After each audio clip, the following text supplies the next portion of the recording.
to the Kent Lapp Podcast. Travis Brown, welcome back. Good to be back. Yeah, it's great to have you back. So what I was thinking today is I would love to talk through the judicial branch of government, kind of top down, kind of do a thorough investigation, exploration, discussion on it. Okay. We have federal level, we have state level, we might even have local level. I'm not sure. When does it go to federal? When does it go to state? I saw I think it was this week, or maybe it was last week, the three biggest topics, which one of them surprised me with the election, which, by the way, we're recording this at 2 o'clock in the afternoon on Tuesday, November the 3rd. We are. So, Andrew, this may not come out for a couple weeks, though, right? So it's not like we're going to have election, hot off the press election information here for people. Whatever you want, boss. Okay. Well, I know it's not coming out this week. It's probably not next week. So, which, by the way, if you want to put a prediction on the record, we can appease you in that regard. It's dangerous territory. Yeah. But the three biggest topics, which was for this election cycle, at least last week, that was saying was COVID, not a surprise, economy, not a surprise, but SCOTUS, which was a surprise, that the Supreme Court of the United States would be like one of the top three big topics on this election. So, and then with the Amy Coney Barrett stuff and everything, I just felt like I didn't really understand this whole branch of government like I probably should, like I want to for sure. And I thought, there might be some more listeners out there that feel the same way. So this is sort of, I know this is a little bit in your wheelhouse. You have some expertise here. So that's what I'd like to do. Does that sound good? Good with me. Okay, let's do that. So do you want to put a prediction on the record for the election? Oh, man. I think predictions are really dangerous. The top pollsters are saying that Biden has about a 90% chance of taking it home, which means that the president has a 10% chance of bringing it home too. Yep. One really interesting thing that I saw for those that get into the polling data like I do, 538 blog is one of the premier polling, I guess, websites. Oh, yeah? Yeah, a guy named Nate Silver does a lot of polling data, a lot of baseball statistics too, actually, a real smart guy. I've heard of this guy. Yeah, he ran his simulation 100 times for the election. Biden won 89 of those simulations. Trump won 10, and one of them was a tie. Yes. So interesting.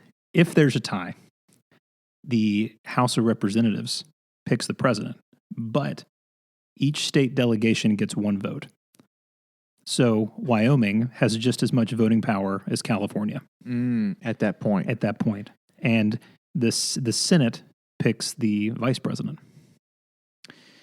Yes. This played out in a TV show called Veep, I think, at one point. And it was just a whole debacle. But they went through... It would not be good. It would not be good. So it's possible. Theoretically, it's possible to have a tie with the Electoral College. Because there's 50 states and there's... the Senate obviously has 2 representatives per state. But the Electoral College, it's possible to have a tie with the Electoral College? Sure. So the electoral votes come out to... an even number. So you need 270 to win. So you could theoretically have a 269 tie. Mm-hmm. The way that the Constitution's written, though, is that it's any time that the Electoral College doesn't select a candidate with a majority of the votes. So let's say you had 3 candidates and each of them got a third of the vote. It would still go to the House. It's not necessarily a tiebreaker. It's just any time the Electoral College doesn't have a majority vote for one candidate. So actually, when the framers put this system together, and we don't have to go straight into the Electoral College. We may as well. We're there now. I think people are talking about it a lot. Is they really obviously couldn't have imagined the modern United States of America from Portland, Maine to Seattle, Washington, and everything in between. They couldn't have imagined the communication systems that we have. Mm-hmm. And, they were writing letters and riding on horses when the Constitution was written. Yep. There was no telephone. There was really no electricity. And so they really doubted that, for example, at the time of the founding, someone in Georgia would really know that much about a candidate from Vermont. So they actually thought that the Electoral College may have difficulty picking a candidate every cycle, and it would pretty much get kicked to the House. And so they decided to give the states really this superpower. And so it's really not representative of the population, because otherwise, why would Wyoming have more of a say than California or Texas or Florida? But they gave each state delegation one vote. It's very interesting the way they set that up. That's if there's not a majority winner at the level of the Electoral College. Right. Then it goes to, you said, the House of Representatives. Right. And in the House of Representatives, every state gets to cast one vote for who they want to be the president. That's right. So theoretically, this could happen. I mean, has it ever happened? So I'd have to go back and check. I think that it has one time. I don't quote me on that. Okay. But obviously, It's not happened in our lifetime. not in hundreds of years. Yeah, okay. So then every state casts their vote for the president at that point, and then presumably there would be a pretty clear winner at that point, and it's over, or does the Senate approve it? Is the Senate involved at all? No. Okay. Just in the vice presidential selection. Okay. The Senate then picks the vice president? Right. Ah. So if you'll, recall, the original way the Constitution was drafted, senators were not elected by the people. They were appointed by state legislatures. And so the Senate was very much separated from the popular vote. But they wanted the president and the House to be very connected, at least more so to the popular vote, although they still had this Electoral College mechanism. So at least for a while, people didn't actually vote on the president for years and years. Oh, I didn't know that. So the system we have now is called winner take all, right? So, for example, in Tennessee, are a certain number of electoral votes. Whoever gets the majority of the votes of the popular of the population in Tennessee, all those electoral votes go for that candidate. Those that would say the Electoral College is not necessarily representative of everyone's vote would say it wipes out the people who didn't vote for the majority candidate. Yes. And in some ways that's true. Yep. Which is why we have this weird math. So if you look back at the 2016 election, President Trump won Michigan and Wisconsin by less than a point, but he got all of those electoral votes. Right. So in many ways, his Electoral College victory stacked up, but as you know, he lost the popular vote. And so these really weird, no other country on earth ever has, and nor do they have now, this kind of a system. Yeah. All right. So let's talk about the Electoral College. But first, I just want to make sure I understand this. If in the odd scenario that there's a tie, which I don't suspect there will be. I hope not. House of Representatives, every state casts a vote for the president. Do they need to pick at that point between the two main candidates? Yep. Like if they vote, it's probably still going to be Trump or Biden. Right. And then the Senate picks the vice president. And are they picking between one of the two vice presidents that's on the ballot? I'm a little fuzzy on the vice presidential point, but my understanding is yes, they would pick between the vice presidential nominees. Okay. So, theoretically, I actually saw a tweet earlier to this effect where someone was hypothesizing what ifs. What if you ended up with a Biden-Pence Exactly. ticket? That's where I was going with that. Yeah. Because the Senate is controlled by Republicans, and so it's very unlikely that they would vote for Kamala Harris as vice president. We need to put money on this. Andrew, what are you putting down? Don't bet any money on this. It's so Nothing at all. unlikely. But it's a little bit scary to think that would happen. And what's really interesting is that the outsized power that, say, a California wields in the House of Representatives goes away. It does. Absolutely. Yeah. All right. The Electoral College. When was this implemented? At the founding of the country. It's in the Constitution. Oh, so this has always been. Well, the Electoral College is nowhere to be found, but the Constitution talks about electors that vote for the president. Any idea where they got this idea from? So I'm trying to think back to my political philosophy classes in college, but this was a point of real contention in the Constitutional Convention. You had those proponents like Alexander Hamilton who almost wanted the president to have life tenure, to almost be like a king. And of course, people like Thomas Jefferson and James Madison immediately shot that down and said, we just fought a war to get rid of these lifetime monarchs. And of course, Hamilton said, well, you can elect a new one when they die. And they said, well, that's not really good enough. And so, I'm not going to pretend to be an Electoral College scholar, but it's interesting because in many ways, the federalism system that we have in our country between federal government and the state government is almost, at least a lot of times out of sight, out of mind. We don't really think about the clashes. It really there. is, yeah. But the framers really imagined more of a conglomeration of states than one big country. They wanted something stronger than the Articles of Confederation that existed before the Constitution, because under the Articles of Confederation, the federal government couldn't levy any taxes. They had a very difficult time getting anything done. States had to volunteer their money, and of course, no one did.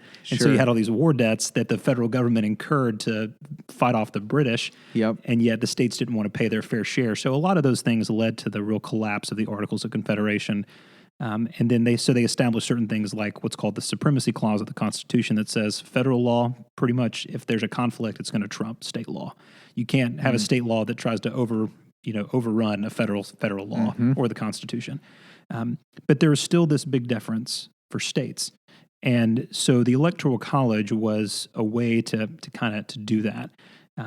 The founders did not envision a winner-take-all system for the Electoral College. The way all the Constitution says is you get the number of electors as you have representatives and senators. So that's your electoral vote. It's basically equal to your representation in the Congress, but you can't have congressmen or senators be the electors, right? You can't, nor could the president be an elector, or the Secretary of State, or any employee of the federal government, really, anybody holding an office. It says an office of trust or profit for the United States can't be an elector, but anyone else can. And states are entitled to appoint the electors however they want to. And typically they're appointed by a body, by the legislature, by the governor, every state's different. I don't even know how Tennessee appoints theirs. But they appoint these people who then cast their vote for president. And it was designed that this body would be deliberative. It would be, in a way, above the fray of the kind of majoritarian rule of maybe the passions of the day, to have, at that point, they were thinking maybe more educated, literate. At that point, definitely only white landowning men would be in the Electoral College. No women, African Americans were considered 3/5 of persons at the time of the founding, so definitely not African Americans. It is designed to be this kind of bourgeoisie almost deciding who the president should be. And at some point in the early 1800s, states started moving towards this winner-take-all model by passing laws saying, okay, electors, when the people are going to go vote for the president, you have to, whoever gets the most votes, you have to cast your vote for that person. In that state. In that state. And actually, James Madison kind of panicked and thought this is going to ruin the Electoral College, but he didn't really have any way to stop it. The only other big movement to abolish the Electoral College happened in the 1970s. There's actually a great New York Times daily podcast from, I think, earlier this week or last week that talked about this, and it had a lot of momentum. It actually had enough support in 3/4 of the states to amend the Constitution. Had support on both sides, too, right? It had right? support on both sides. Yep. It passed the House of Representatives with a 2/3 majority. So just, for the listeners, to amend the Constitution, you have to have 2/3 of the House and the Senate, and then 3/4 of the states vote on the amendment. So we're talking... Oh, I didn't know that. Super majorities. Yeah. And this bill to amend the Constitution and abolish the Electoral College and make it based on the popular vote was killed in the Senate because of the filibuster. So it never passed the Senate, never got 67 votes. And just never got picked up again since in a meaningful manner, or never caught any kind of significant momentum since? So for the most part, the elections between the numbers on the popular vote and the number of Electoral College votes have pretty much tracked. There hasn't been a huge divergence. So typically whoever wins the popular vote also wins the Electoral College. The math may look a little weird, but the outcome is pretty much the same.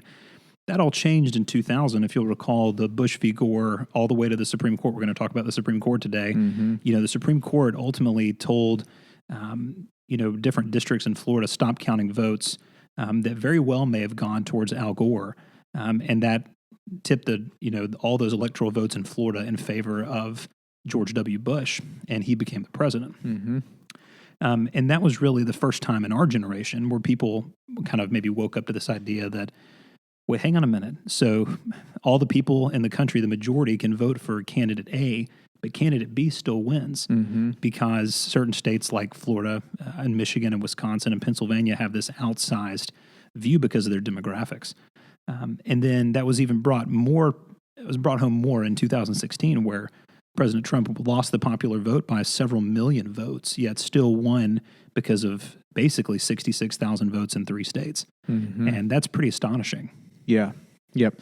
And in 2000 and in 2016, and I was thinking there was another time in between, but maybe not, where a candidate lost the popular vote but won through the Electoral College. But it was definitely those 2 cases. In both of those cases, it was a Republican candidate that took the office. Right. And having lost the popular vote, but got in through the Electoral College.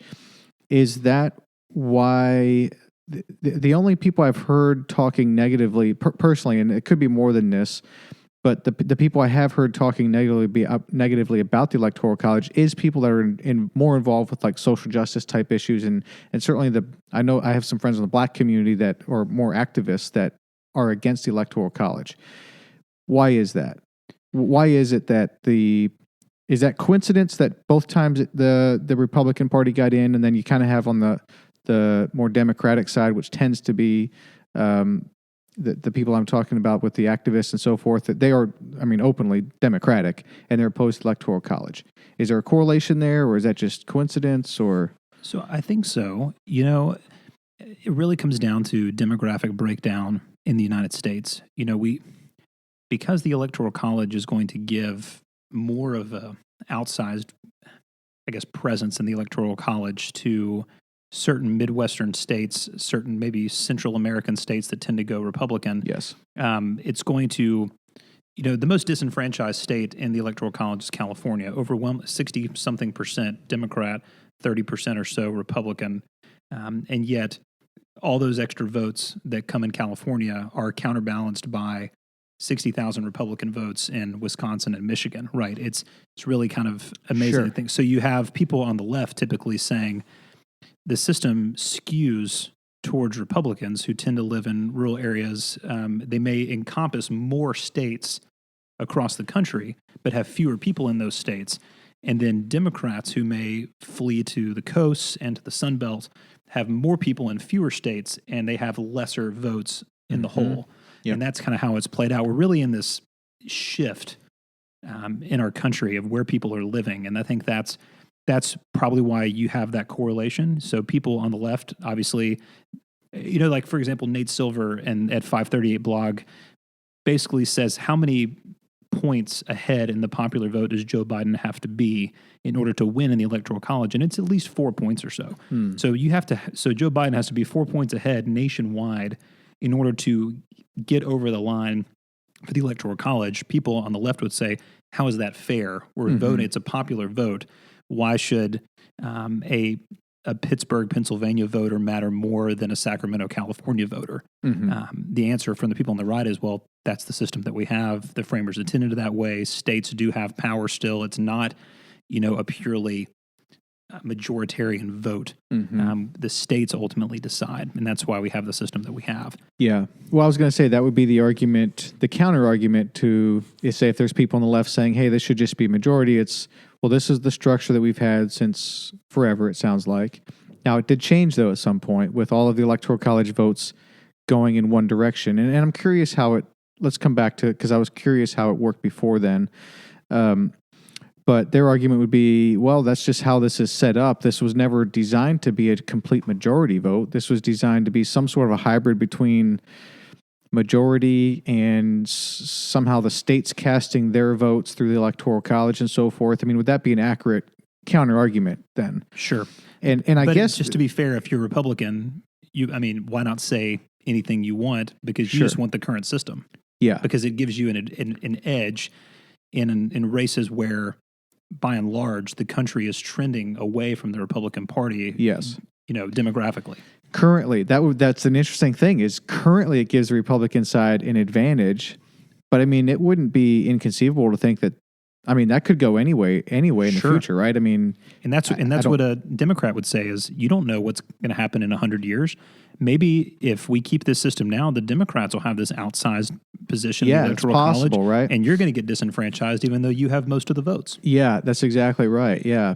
So And on the swing states, by the way, they move around too, right? I mean, the swing states, it's not like there's anything particularly set in stone about a particular swing state because they change from election cycle to election cycle too. I mean, we have the common ones, right? But there are states that flip-flop either way and have, through the last few cycles, correct? It's not like they're not set in stone. As people move around, they change. No, and that actually hits on, in my view, and we don't have to necessarily get into what I think the Electoral College should be or whether it should exist, but I'm glad to share that. It's really, what is the impact on the voter of the Electoral College? And the best argument I've made in opposition to the Electoral College is that what it does is it really centers the election around what matters to certain subsets of people in swing states. Because if I'm in that's a good point. If I'm in a safe state like Tennessee, how often is Joe Biden or President Trump catering their policy positions to a suburbanite in Nashville, Tennessee? They're not, because they know that President Trump's going to win. He's not going to waste his campaign dollars in Tennessee. It's a safe state. He's on the, he may be on the ropes in Pennsylvania or Florida or Arizona. He's going to put his money there. Mm-hmm. So what that means is that someone in Phoenix or in Pittsburgh has everyone focused on them. And the biggest example I can see, one of the biggest examples I see is fracking. Fracking is huge in Western Pennsylvania, right? Pennsylvania, a lot of people are saying, so how goes Pennsylvania, so goes the rest of the country. Yep. And I think there's a lot of truth to that. And so Western Pennsylvania cares a lot about fracking, right? Which is why Joe Biden's got into so much of a mess recently where he has his conflicting statements on fracking. He's like, do I want to abolish it? Do I just want to get rid of leasing federal lands for fracking? They've tried to refine the position because at the end of the day, what Western Pennsylvanian voters do matters way more in the election than what I do. Yes. And my point on the Electoral College is that why is that fair? Mm-hmm. Why is a fracking job in Pittsburgh more important than my restaurant job in Nashville? It's not in the scheme of things. They're all equally important. Yeah. But this issue gets outsized importance. Yeah, that's a fascinating insight that I hadn't thought of before. And it's absolutely how it shakes out. I mean, they would be foolish to spend their time otherwise. But how would you go about, though, if it was a majority vote and you weren't focused on swing states and the particular issues in those swing states? It opens up the concern and care for people just nationwide. And then where do you even begin? You know what I mean? One of the things about focusing on 13 swing states is like, well, what are the issues in those 13 states? And you already have really narrowed it down. But if you're just campaigning across America trying to get a majority vote, like where do you even start with the issues?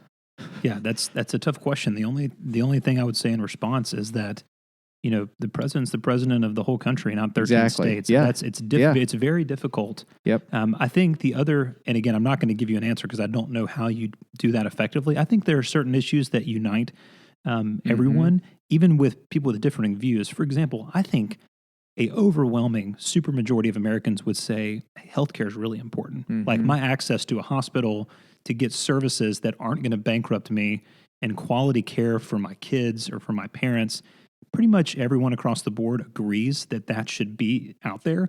Then there's questions about, well, how do you provide it in a cost-effective way? Who should pay for it? How much should the government be involved? Those are all other questions. But pretty much every American thinks if I'm sick, I should be able to go to the hospital and not have to, reverse mortgage my house to pay for a life-saving surgery, right? Yep. I think that pretty much folks are in agreement on that. Maybe some at the fringes would say, no, it's still an infringement of my liberty, and that's fine. That's a perfectly, fine viewpoint to take. I tend to disagree with it. But so I think there are some issues that unite everybody. I think that we'll see how the election pans out. One of the things Joe Biden's banking on is an appeal to decency and morality and kindness and empathy. I wonder how well that will catch on with people, whether that's more important than certain policy positions, maybe like than Amy Coney Barrett or Roe v. Wade or, immigration, whatever it might be. Yep. But I do think there are certain issues that track across the board. Yeah. But I think that when you agree to run for president, you kind of take that on. Yeah. As you've got to care about all these issues. Yeah, absolutely. I mean, I would see that as a positive thing. If there was a day where the Electoral College no longer existed, that now you're campaigning for the United States of America and its people across the board. And you're not putting a focus on 13 states. And so now you have to be more universally appealing, which I think would be a positive thing. And one thing I would add is that, if you look at, I would argue that by and large, since the founding of our country, African Americans have not had an adequate voice in what happens to their lives in this country. I think the Electoral College can contribute to that. If you look at the folks that are focused on in swing states, they tend to be suburban white women or men, tend to be middle class, lower middle class, blue collar, but they tend to overwhelmingly be white. Mm-hmm. Most African Americans in this country live in the South or in some northeastern cities. And so by and large, if you consider that, a large portion of African Americans live in the South, they tend to vote Democrat. There's no effort to cater to their needs, what they want. Their votes may be wiped out by the majoritarian system that we have with the Electoral College. Yep. It could be an opportunity to really bring some of those issues to the fore because you would necessarily have to address those issues. Yes. Because you can't just wipe away those votes. That is that's also very interesting. And that explains some of the correlation that I was picking up on between a more Democratic supporter and what I'm hearing about kind of a negative opinion of the Electoral College. Going back to before the Electoral College all went in a particular state, it all went in a certain direction, which, Andrew, can you pull that map up? Do we have it there showing the Electoral College votes per state? Before then, it didn't work that way where the whole state went a certain direction. But how would it work otherwise, though? So the electors vote their conscience. So they can take into account what the people say, but they really had the freedom to do it. So what's interesting is they technically it's their vote. What was really interesting, there's this case that went up to the Supreme Court, I want to say last year. It's called a faithless elector case. It happened in 2016. What happens if the law says, hey, elector, we're going to appoint you, but you have to vote the way the popular vote goes? What if that person votes a different way? What if they say, I'm not going to follow that law? So there was a law that said, well, we're going to throw you in jail because you didn't comply with the law. Okay. And I believe the Supreme Court said that, basically, no, there's no criminal penalties for doing that. Obviously, ultimately, it didn't matter. And again, I don't know enough about the case to be able to comment more substantively, but I think it's interesting, because initially they were thought to have this independent kind of cast the vote in the way that you see fit. Yep. I wonder what would have happened in 2016 because of so much of the kind of, you can say political elite, political establishment, their kind of hesitation about President Trump. If there was no requirement that the electors vote a certain way, would they have voted a different way? I don't know. Well, I mean, almost certainly some of them would have, right? And some of them did, a handful. What happened with them? It was just discounted? So again, I don't know enough about the case, but some people didn't vote the way the law said they had to vote. Oh, interesting. So this, I believe, is accurate for 2020 and was accurate for 2016 is my understanding. Yeah, it's not going to change till the next census. Yeah, okay. Yeah. So then it was also accurate for 2012. 2012. So 12, 16, and 20, and now the census happened this year, and so this will change. Right, for 24. Okay. So when it says California 55, that basically means California has 55 votes to cast in the Electoral College, correct? Right. Okay. So they have the most, and then Texas is next at 38. And then New York is third at, New York and Florida are tied at 29. Right. Okay, so Illinois there, that's obviously they have Chicago. So they're casting 20 votes. But take a look at Pennsylvania, also 20. See, that was surprising to me when I saw that. There's a lot of people live in Pennsylvania. Is Pittsburgh bigger than I think, or is just Philly just bigger than I thought? Philly's huge. Pittsburgh's pretty big, but really the central part of Pennsylvania, it's rural, but there's a lot of folks that live there. Pennsylvania is very populated. You've got it's positioned right between, Ohio and New York and West Virginia and Maryland and New Jersey. You have a lot of people that live in a Philly suburb but work in Jersey or New York. Yes. Or D.C. You can have people that commute once or twice a week to D.C. but live in Philly. Philadelphia is massive. Well, that's interesting, too, with PA having so many people living in rural areas and how that affects this talk on fracking and the talking points of the campaigns in that state. It's not an entirely urban thing they're trying to swing there. Right. And if you look at any state with 3, they will never have fewer than 3. Okay. Because you always get 2 for your senators and 1 for your representatives. So those, for example, Wyoming, North and South Dakota, Vermont, they would have, in Alaska, they would have 2 senators and then what's called a representative at large. So the representative represents the whole state. Okay, so you're no going to have 3. You're going to have 3 no matter what. I mean, when you compare, some of those states, like, is that Montana, the square one up there right beside Idaho? So the square one by Idaho is Utah. And then, no, that's North and South Dakota. Right there, Andrew. What's that one? What's that? Montana? Wyoming. Oh, that's Wyoming. Where's Montana? The top right one. Above it. The top one. Okay, gotcha. So wow.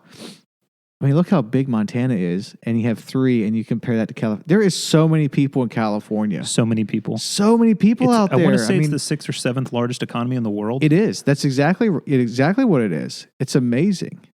So what's really, something to watch is the state of Florida. 29 votes, huge.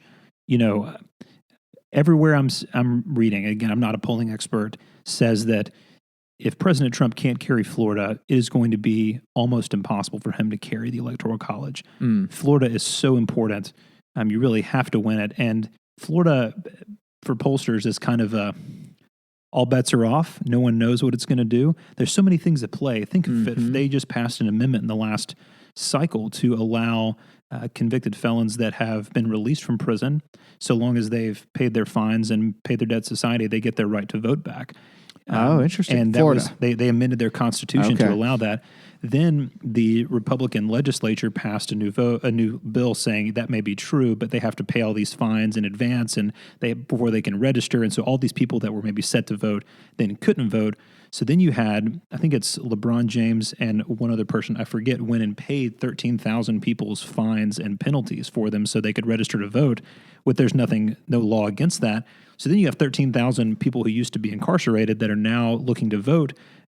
Is the fact that somebody like LeBron James paid for their fines going to have any sway on them and who they vote for? And when you have a state that came down to 200-something votes in 2000, 13,000 can go a long way. For sure. And right now, everything I'm seeing, Biden's ahead by about 2 points in Florida, meaning it's within the margin of error, so it could go either way. Some polls have Trump up a point or two, some have Biden up a few points. But, if we talked about Pennsylvania, if Vice President Biden wins Pennsylvania, it's very likely he'll also win Florida. If he wins both of those, it's almost impossible. Yeah. People are even saying that Georgia's in play.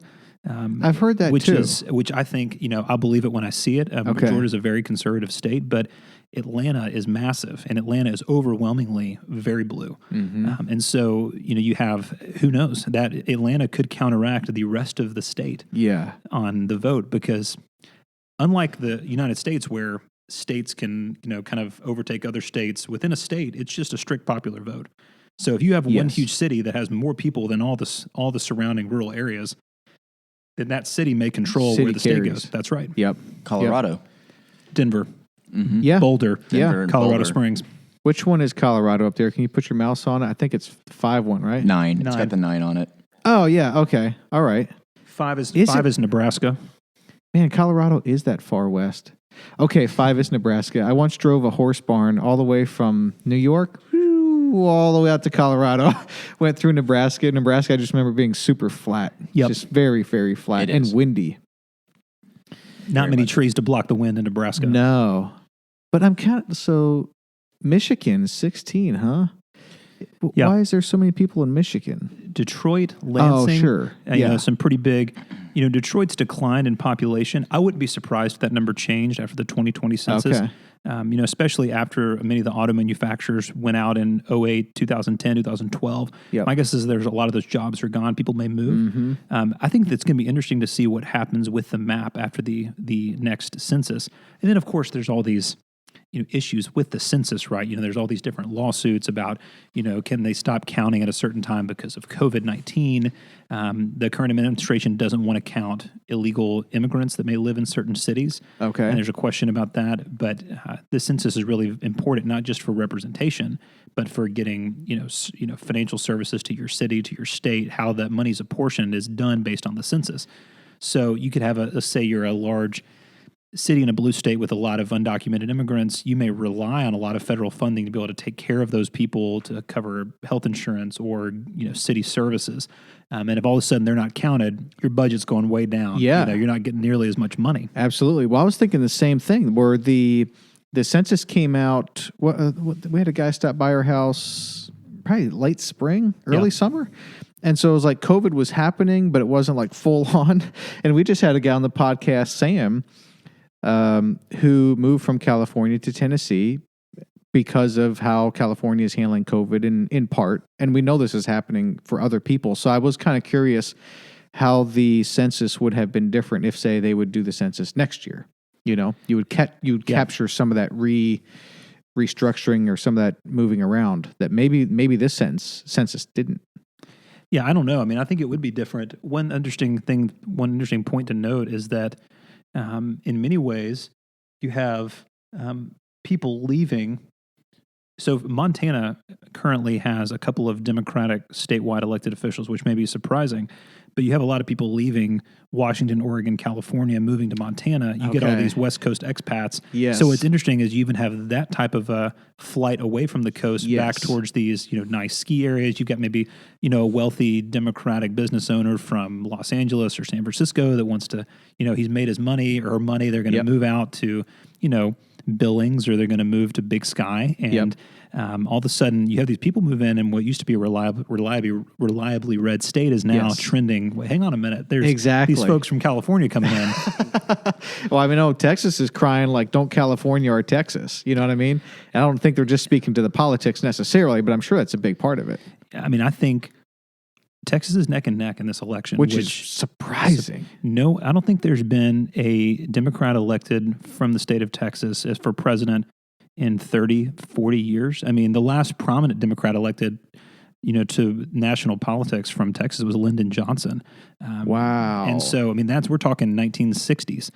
And actually, Lyndon Johnson said signing the Voting Rights Act and the Civil Rights Act meant he was going to lose Texas for the next generation, because Texas was a blue dog Democrat. They were, pro-segregation, in many ways, but they voted with the Democrats of the Northeast, which is why people like JFK were so conflicted. They had to cobble together this majority of Southern Democrats with kind of Northeast and Midwest Democrats. Then you had pretty much Republicans everywhere else, including in California, saying, how can you like make a deal with the devil, so to speak? Yeah. And so it's interesting. So he in many ways lost Texas for a generation. They flipped parties, and then you had the big switch in 1994 in response to the Clinton presidency, and that was when Newt Gingrich took over the House, and everything flipped. So Tennessee that year went from being blue to a red state. Oh, I see. And a huge flip across the country. Interesting. I didn't know Tennessee was blue that recently. Yep. So up until 94. Do you think that we're currently seeing what is a mastermind kind of grand plan from the left that no one's yet aware of or talking about, where California is generating this? California is pretty effective with like creating kind of the leftist point of view. Is that a fairly accurate statement? For the most part, California's been blue for a while, right? Yes, but Ronald Reagan was elected. He was the governor of California in the 1980s. He was elected twice with a supermajority of the United States vote. So maybe. Okay, maybe. But right now, California it tends to be a little bit more left. So Are we seeing a master plan where actually the left is manipulating the Electoral College, and they're turning the screws on California just hard enough to get people to flee? They know enough of them are going to go flee to Texas and turn all 38 of those votes, to the left or the blue. And now they've got the 55 in California and the 38 in Texas, and maybe even more after the next census comes out. And once they have enough of people in Texas to tip that vote, then they're going to loosen the screws in California, and everyone's happy on the left. I don't buy it. I don't say the master plan. And here's why. The first Andrew looks like he's not so sure that might not be what's happening. Well, the thoughts occurred to me once or twice that might actually be what's happening. So here's the thing. Most of the change in demographics in Texas are due to immigrants crossing the border in South Texas. So you look, the majority of Texas is red, except you follow along the border, it tends to be overwhelmingly blue. And then in cities like Houston and Dallas and El Paso. So I think that in many ways is you have this bottom border of blue and then the entire red of the rest of the state fighting against each other for who's going to tip the scales. It's really interesting. And then you've got, Austin and blue right in the middle. Yeah. I mean, come on. What would Americans do without politics? Seriously. Like, we all tracking what's red and what's blue and where people are moving around and how votes are going to be cast. Like, isn't it almost entertainment in this country at this point? Like, we're so into this stuff. Yeah, it's I have a few thoughts on that. Number one, we spend way too much time thinking about it. Number two, we have to spend time thinking about it because it matters. Right. And in many ways, we have an opportunity to enact change through our vote. And so, of course, we're going to track what matters. In many ways, the problem is the candidates tend to embody our ideas, and I don't know if they can necessarily fulfill those perceptions. But, one of my favorite Supreme Court justices, Robert Jackson, he probably is my favorite. He was a FDR appointee who later was the chief prosecutor at the Nuremberg trials after World War II. Oh, wow. Very accomplished man. And we can talk about my favorite opinion of his if you want to. But I do. He said when we enacted the Constitution, we traded revolt through strength of arms to revolt through the ballot box. And so if you want a revolution in this country, right, you don't form a militia and try to overthrow the government. You get out the vote. Yes. Well, that's why politics is so important. Right. Because when you can't work through politics, you're fighting. That's right. I mean, it's all that stands between us and the state of nature, as John Locke would put it. And so I think that it is that important, which is why people care so much. The problem is that I think without the Lord, it begins to become our religion or almost our ethnic identity, where we can't separate ourselves from our political beliefs. And I think the Bible is really clear that that's just such a secondary issue. Yeah, it's not. When we lose our brotherhood and sisterhood in Christ over a political squabble, number one, I think it devalues who Jesus is. Yeah, and then number two, it elevates some secondary thing to this. Like, if I don't get this, I'm going to die. And it's just not the case. Yes. It's just not the case. Yeah. Thankfully, the kingdom of God is so much greater and bigger than the right or the left in the United States of America. I mean, first of all, the United States of America is a relatively small part to the whole world. There's a lot going on. And pretty new. Yeah, and pretty new. That's a good point. But that idea of, if we don't work through politics, we're going to be at war. That is an interesting point. And by the way, I don't necessarily have a problem with people getting into politics. I find myself enjoying these discussions, and I think a lot of people do, and it is interesting. It's like, what's going to happen? There's just the right amount of uncertainty and powerlessness, and yet power through your vote and having discussions and hopefully changing some people's opinions to think more like you, like just enough to keep people engaged, but not so much that it intimidate. You know what I mean? It's just the right amount of drama. I just feel like it is almost entertaining, but that's not in a bad way. It is important that we're involved. But that point of it's good to be this involved because we're either doing that or we're going to war with each other. That's maybe a point that's overlooked because I'm not thinking in those terms so much, but it's true. Which is why it's so important to have faith in the system, and why the thing I'm most worried about is not who wins the election from a political perspective. I'm not mostly worried about who wins the election, although I have my preferences. If people don't believe that they can rely upon the information that they're given or the authenticity of the results of their votes that are cast, then we start to doubt the entire system itself, whether it actually works, whether when I vote it actually matters. And if people don't think their vote actually matters, then what are we left with? Yeah. That's what I really worry about. Yeah. And so you think about what's happening with these, attempts by other nation states like Russia and China and Iran to, hack into voter databases. And even if they don't change anything, to try to convince people that they have changed something, I mean, that's almost scarier. They don't even have to change a vote, but they can release a bunch of information they stole from a server and say, we changed all this. And whether they did or not, people are going to doubt the, True. veracity of the results. Yeah. And if you're down to a decision by 66,000 votes like we were in 2016, and there's 100,000 votes that have been hacked by some other country, how do you know who your president is? Yeah. And who the president is, I mean, that's who sends troops into war, who pushes the buttons for weapons of mass destruction if necessary, who presents bills to Congress, who decides foreign policy, who appoints judges, who signs legislation, he can veto legislation. If we don't know who that person is, what are we going to do? Yeah. I mean, we have to know who that person is, no matter whether we like him or her or not. Yep. We have to know. Yep. All right. So let's talk about the judicial branch. But first, you mentioned, I think, that you have an opinion on the Electoral College and which direction you think that would make sense to go. And I don't think we touched on that. So what are your thoughts there? Yeah. So there's what I think and then what could actually happen. If you think about the amendment process to the Constitution, it is very unlikely that it will ever get amended because you have to convince 75% of the states to change it, and that would mean some of those states who have the outsized role in the Electoral College giving up that position. Mm-hmm. I don't think that's likely. Mm-hmm.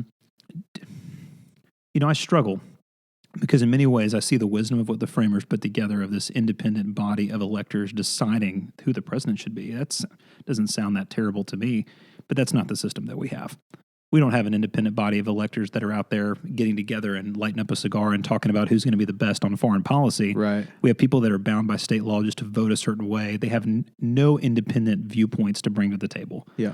And so in many ways, I think that the Electoral College has been co-opted by, this permissiveness given to states, which is what's in the Constitution. I mean, it's a legal system that we have. It's not illegal by any means. Mm-hmm.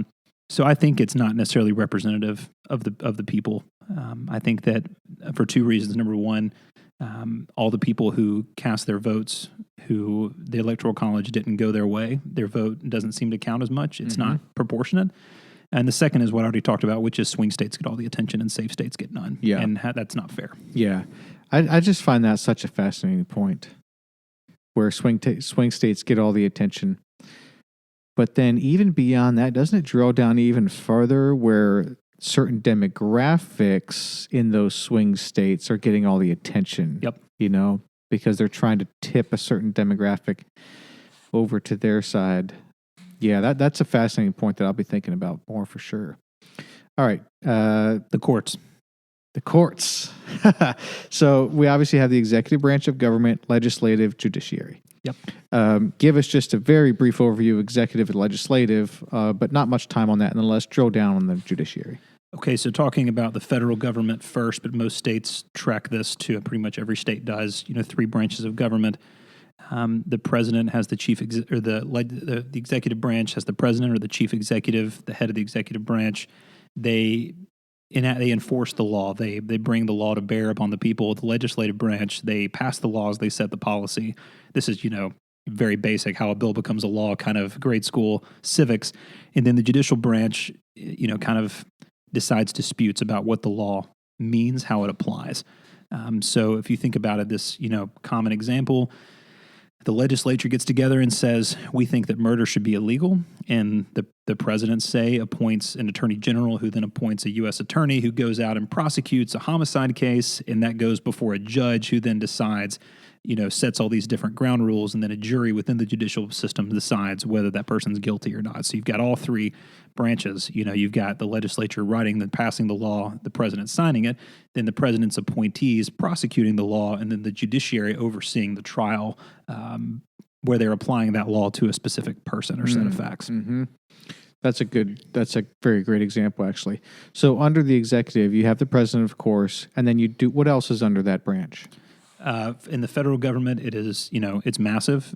There are dozens of agencies and independent commissions. The most common kind of body you think of as the cabinet. You've got Secretary of State, Secretary of Agriculture, Secretary of Health and Human Services, Secretary of Homeland Security, all the way down the line, the Attorney General. And so in the example I just gave, the Attorney General controls all criminal prosecutions in the United States in the federal system, and the president appoints the Attorney General. And then the president also actually appoints all the U.S. attorneys who serve across the country. They're what are called principal officers of the United States, meaning the president appoints them. How many? Is there one per state? There's one per federal district. And I'm not going to know the exact amount. They subdivide some bigger states. So Tennessee has 3, Western, Middle, and Eastern. Each of those districts has a U.S. attorney. I believe like Wyoming has one U.S. attorney, because based on the population. Even a state like California only has, I think, 4 districts. Florida has 3. Texas has maybe 4. And then for the assistant United States attorneys, the ones that are actually going to court, doing the work, they're appointed by the Attorney General. They're called inferior officers. So principal officers are appointed by the president. Inferior officers are appointed by the principal officers, right? Do you remember the terms on the principal officers? What do you mean? The AGs, the Attorney General is appointed by the president. How long are they in term? As long as the president wants them there. They serve at the pleasure of the president. So if you have, let's just say, for example, we had Trump from 16 to 20, Biden comes in, does he fire all those and hire new ones? Or the Constitution doesn't say what happens there. It's customary for every cabinet member to resign at the end when their president leaves. An example of where that may not be the case is the FBI director. So obviously President Trump fired FBI Director Jim Comey. The FBI director is a principal officer. He's appointed by, or she is appointed by the president, and technically serves at the pleasure of the president. But Congress put a 10-year term on the FBI director to try to be across presidencies, nonpartisan. They're strictly law enforcement. It's supposed to not be political. So that would be an example where, absent something extraordinary, an FBI director would stay on and not resign. But most other, especially the cabinet level people, are considered political appointees. They're engaged in furthering the policy of their president, so they're going to be probably incompatible with the next president from a different party. Yeah. But that's not necessarily true. President Obama kept on several people from the prior administration. President Trump kept on several people from the Obama administration. Nobody in the cabinet level, but maybe sub-cabinet level. Okay. And then legislative it's the House of Representatives, Senate. Yep. And is that about it? It's about it. All their staff. They have a bunch of committees. The committees have staff. Okay. There's like the sergeant at arms and like the clerk of the House and of the Senate. They like take the roll and, put the bills in the books and, the kind of administrative stuff. But, the main people that are elected, you got, the members of the House and the Senate. Yep. And if you had to go take a job high level at one of these 3 branches of government, which one are you taking? Oh, gosh.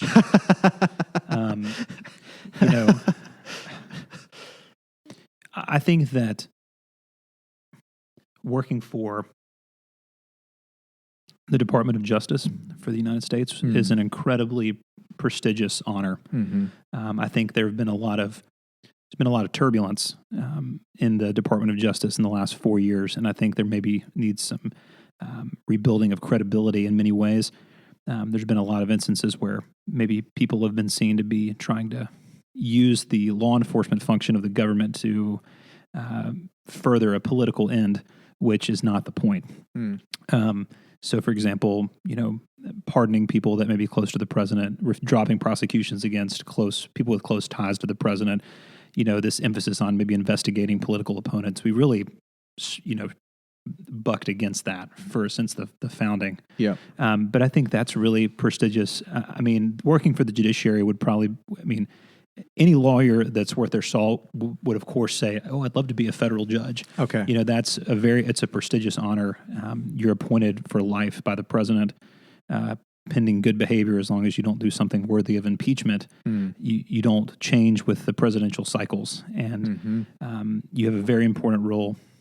They can never lower your salary while you're in office. There's a provision that says they can't do that. Oh, yeah? They can't just, defund you to try to make you do certain things. Interesting. What is that salary, by the way? It's different depending on if you're a federal district judge or a court of appeals judge or a Supreme Court justice. Okay. The Supreme Court justices make a few $100,000 a year. I want to say federal district judges maybe make I could between 180 and 220,000 maybe. Okay.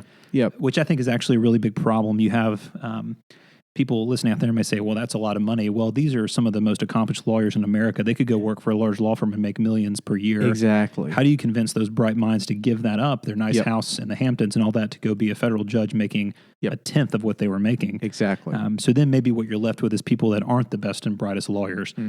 I think there's something to be said, just a quick aside, that just because you went to Harvard or Yale and you make $2 million a year doesn't mean you're the best lawyer around. But it does say something about your credentials and your intellect to make it to that kind of a level. Yeah.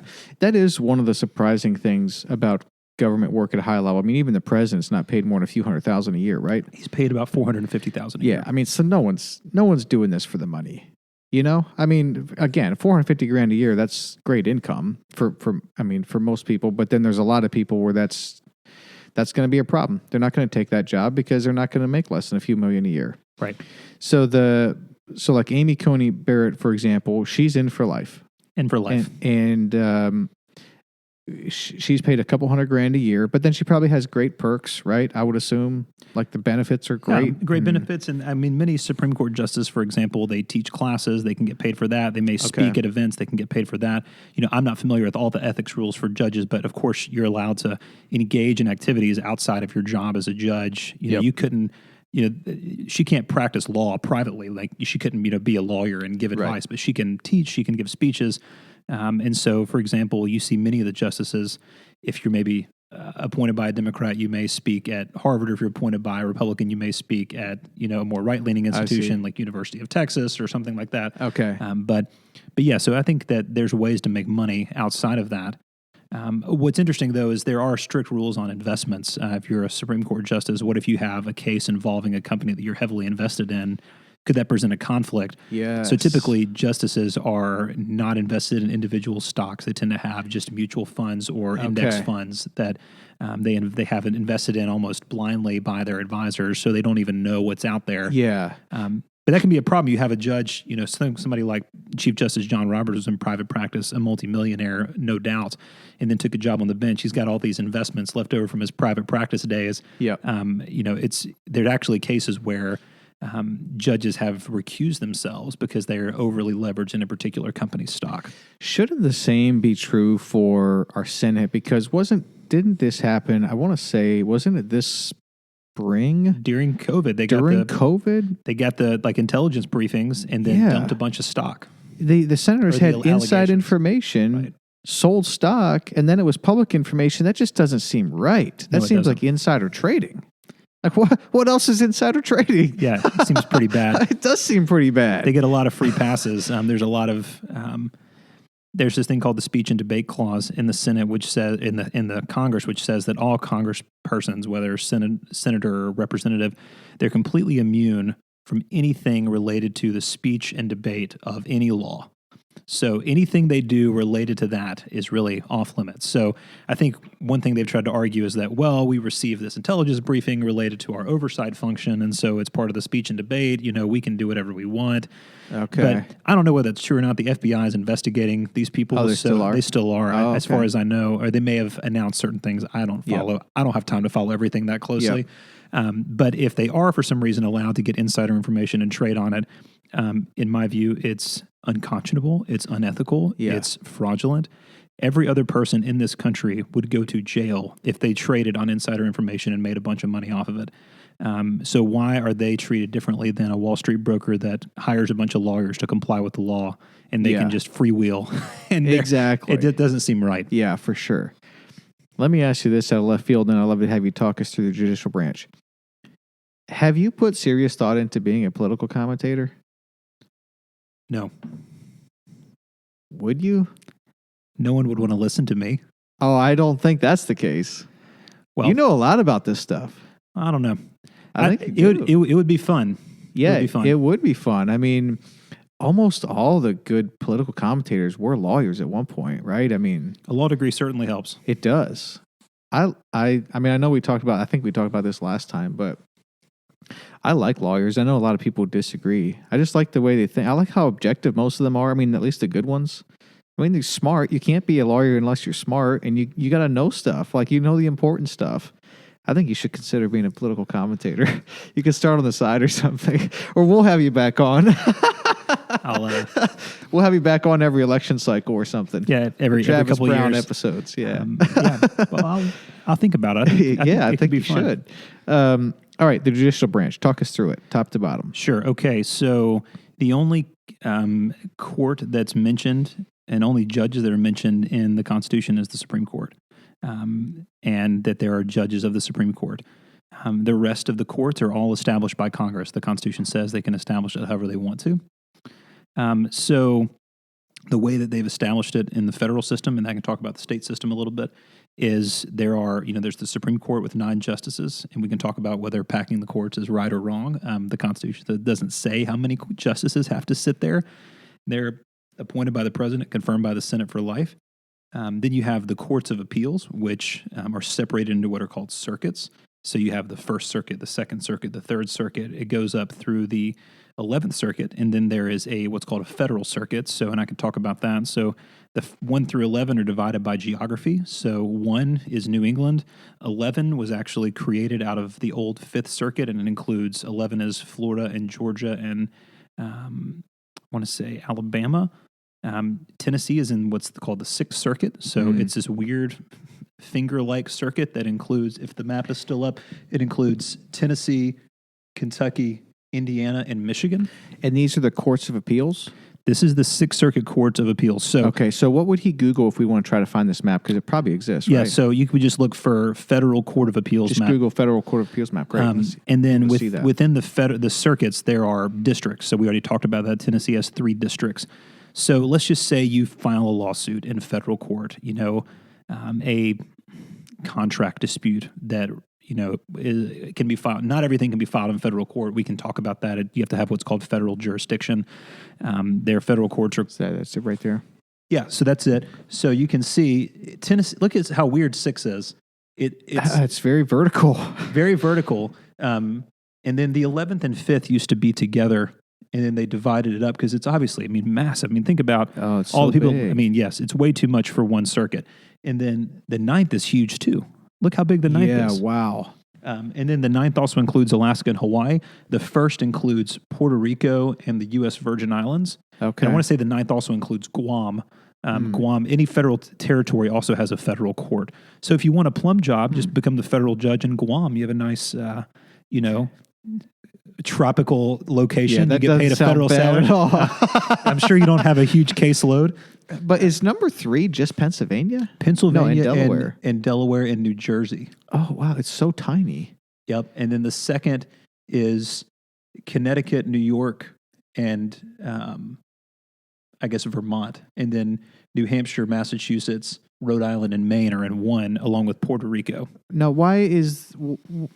obviously Pennsylvania, Delaware... and the other state in there, that's so many less people than, what is it, the 9th out there, Andrew, the California and all that? Yeah, that doesn't seem fair, does it? Yeah, why is that? Part of it is just because of the expansion westward, right? A lot of these circuits were established before the West was really settled. And so maybe when the West was settled, you could have a 9th Circuit that was that big because there weren't that many people living there. Okay. Over time, it's much harder to kind of keep adding more circuits. I see. The only other circuit that's not mentioned is what's called the Federal Circuit, and that handles all federal cases involving intellectual property. So trademarks, patents, they have their own circuit. The law is so nuanced with intellectual property. I think the thought was to have these specialized judges that deal with it. What's interesting, though, is they get overturned, the Federal Circuit, by the Supreme Court more than any other circuit. So maybe there's a question of whether we should have maybe generalists doing these IP cases. But in any event. That is interesting. And so this is actually, you can see it's divided by district, too. So you see in Tennessee, Western, Middle, Eastern. And then I see that. If you look in Alabama, Southern is really half the state, right? It doesn't really seem Southern. So my hometown in Mobile sits in the Southern District of Alabama, but so does everything kind of, so does Tuscaloosa. Sure. And then the middle has Montgomery, Auburn, and then the northern has Birmingham, Anniston, Huntsville. And now, the northern has by far the most population in the state of Alabama. and the middle has almost nothing. Montgomery's not very populated. Auburn's not very. Those are the two biggest cities. Maybe Enterprise, Opelika. We're getting smaller and smaller. Yep. So for those listening that can't see our TV, we're looking at a map which has 9. Is it? No, it's 11. 11 different circuits, we're calling them. But what does that mean? What goes on in these circuits? So they hear appeals from the district court cases. So let's go back to your example. You have a contract dispute. You sue someone or someone sues you in federal court. Here it would be in the Middle District of Tennessee. You will litigate that case, and let's say you lost, and you thought, I shouldn't have lost. I should have won. I'm going to appeal my case. That goes to the Sixth Circuit. Okay. And they actually sit in Cincinnati, I believe. They think, I guess that's central between Michigan, Indiana. Ohio. I forgot to mention Ohio earlier. I said Indiana was in the 6th. It's Ohio. Okay. So Tennessee, Kentucky, Ohio, Michigan. So Cincinnati's where the 6th Circuit sits. There are judges for the 6th Circuit all over the 6th Circuit, but the kind of home base is Cincinnati. I see. So you typically would drive to Cincinnati. You would argue in front of a panel of 3 of the judges on the Court of Appeals. There's a lot more than that. They sit in panels of 3. Okay. And then if you want after that, you can do what's called an en banc review. And that means you ask for all, maybe it's 15 that are in the circuit to hear it at one time, pretty overwhelming. They may or may not do that. And if they decide not to do it or they do it and it still doesn't go your way, you can go up to the Supreme Court, which is the last option. Okay. So to use a cultural reference here, and forgive my Netflix understanding of court districting and so forth, but the show a couple of years ago that was really popular for a period of time called Making a Murderer, and this guy in Wisconsin. Have you seen that show, Andrew, at all? Have you heard of it? It's a good show. Yeah, I've heard of it. Haven't seen it. Yeah. I think we watched, we got super sucked into season 1, and then season 2 came out and everything. Now, he made it all the way up to, I think, the thing where there was like 15 judges hearing that case, I think.